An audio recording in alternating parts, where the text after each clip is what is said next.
प्रातः काल गंगाराम पटेल और बुलाकी ने सोते से जगने के बाद अपना नित्य कर्म किया। तब बुलाकी कहने लगा कि अब तो अपना गांव भी यहाँ से करीब ही है, भगवान की कृपा से हमारी यात्रा भी सकुशल पूर्ण हो गई है। बुलाकी की बात सुनकर गंगाराम बोले, हे बुलाकी, यहाँ से हम नारायणी धाम होकर घर चलेंगे। गंगाराम की बात सुनकर बुलाकी पूछने लगा कि यह नारायणी धाम कहाँ है और वहाँ कौन सी देवी है और वो क्यों प्रसिद्ध है। पटेल जी बोले कि नारायणी धाम में कोई देवी नहीं है, यह एक सती का स्थान है और भानगढ़ के पास है। कहते हैं कि एक पति पत्नी जो उस स्थान से होकर गर्मी के दिनों में जा रहे थे तो वो वही एक पेड़ के नीचे आराम करने लगे। पति को नींद आ गई, स्त्री पास बैठी थी। उस समय एक काले नाग ने आदमी को डस लिया। स्त्री बहुत दुखी हुई और उसने सोचा कि मेरे पति का प्राणात हो चुका है, अब मेरा संसार में जीवित रहना व्यर्थ है, मैं यहाँ अपने पति के साथ ही सती हो जाऊं तो उचित होगा। कुछ ग्वारियां वहां अपनी गाय भैंस चरा रही थी। स्त्री ने कहा कि तुम्हारी बड़ी कृपा होगी जो यहाँ कुछ लकड़ी इकट्ठा कर दो जिससे मैं पति के शरीर के साथ सती हो जाऊं। गवरियों ने उसकी सहायता की, कुछ लकड़ी इधर उधर से इकट्ठी कर दी। अपने मृतक पति के शरीर को लेकर साध्वी स्त्री चिता में बैठ गई। उस चिता में अपने आप आग लगी तो ग्वारियों को बड़ा आश्चर्य हुआ। तब उन्होंने उसे देवी का रूप समझा। गवारियां हाथ जोड़कर कहने लगी, आप साक्षात देवी हो, यहाँ हमारे पशु बिना पानी पिए बिना रहते हैं, आप कोई ऐसा आशीर्वाद दें जिससे पानी का संकट दूर हो जाए। सती कहने लगी कि अब से यहाँ पानी का दुख दूर हो जाएगा। वह सती हो गई और उसके बाद कहते हैं कि उसी चिता में से ही एक झरना बह निकला। आज वहाँ सब पशु तथा स्त्री पुरुष आराम से पानी पीते हैं।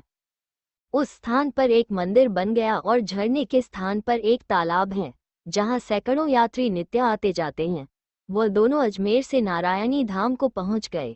वहां पहुंचकर सुंदर रमणीक स्थान देखकर उन्हें बड़ा आनंद हुआ। उन्होंने झरने में स्नान किया, महासती के दर्शन किए और पुजारी से भोग लगवाकर प्रसाद पाया। जलपान करने के बाद एक वृक्ष की छांव में आसन लगाकर वह विश्राम करने लगे। थोड़ी देर बाद बुलाकी को प्यास लगी तो वह पानी लेने आया। वहां पर उसने पानी पिया और लोटा में पानी भरकर पटेल जी के पास वापस जाना ही चाहता था कि उसी समय एक स्त्री और अंधा पुरुष वहां आए।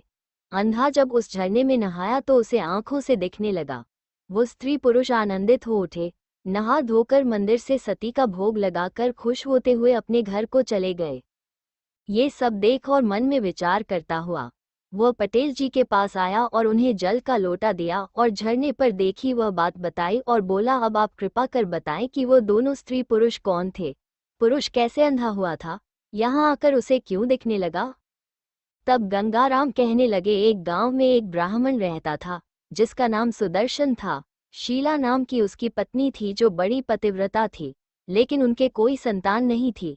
एक बार वो दोनों पति पत्नी तीर्थ यात्रा करते हुए जयपुर में आए और गलताजी पर ठहरे। स्थान बहुत रमणीक है, बहुत से महात्मा और संत वहां ठहरे रहते हैं। एक वयोवृद्ध महात्मा अपना आसन एक ओर लगाए हुए बैठा था। शीला और सुदर्शन उसके पास गए और उस महात्मा के चरण छूकर बैठ गए। सुदर्शन कहने लगा कि ईश्वर ने मुझे धन का तो सुख दिया है, खाने पीने की कोई कमी नहीं है, साधु सेवा तथा तीर्थयात्रा भी कर लेता हूँ, परंतु इतना होने पर भी हम लोगों को एक बड़ा दुख है कि हमारे कोई संतान नहीं है। सुदर्शन की बात सुनकर वयोवृद्ध महात्मा कहने लगे कि मैं तो साधारण साधु हूँ, सुना है बाबा रामदास जो कि हिमालय पर्वत पर रहते हैं, शायद उनके आशीर्वाद से तुम्हारी इच्छा पूर्ण हो जाए।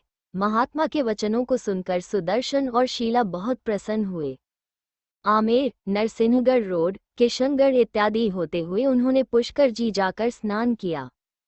ब्रह्मा जी का मंदिर, पंचकुंड, गौमुखी लीला, सेवरी, नौशेरा, चंडी देवी और मनसा देवी आदि के दर्शन किए और सायंकाल एक महात्मा की कुटी में ठहर गए। उस महात्मा की आयु लगभग 100 वर्ष थी। उसके आश्रम पर 18 वर्ष की एक परम सुंदरी कन्या रहती थी। सुदर्शन ने उस सुंदरी कन्या को देखा तो उसका मन उसकी सुंदरता पर मुग्ध हो गया। सुदर्शन को इस बात उस कन्या को निहारते देखकर उस साधु को बड़ा क्रोध आया और बोला, तू जो इस कन्या को इस प्रकार देख रहा है इसलिए तू अब अंधा हो जा। महात्मा के श्राप से सुदर्शन अंधा हो गया। ये सब देख उसकी पत्नी को बड़ा दुख हुआ और उसने महात्मा से बहुत विनय की कि श्राप को निष्फल कर दे।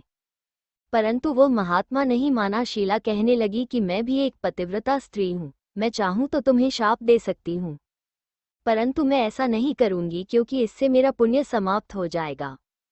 तब दूसरे दिन प्रातःकाल उठकर शीला ने बाबा रामदास के स्थान का पता लगाया और सुदर्शन का हाथ पकड़कर बाबा रामदास के स्थान पर पहुंच गई।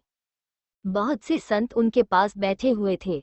वो सुदर्शन का हाथ पकड़कर महात्मा जी के सामने ले गई और पति के सहित चरणों में गिर गई और रोते हुए बोली, महाराज, हम पति पत्नी आपके दर्शनों को आ रहे थे तो रात में एक महात्मा की कुटी पर ठहर गए।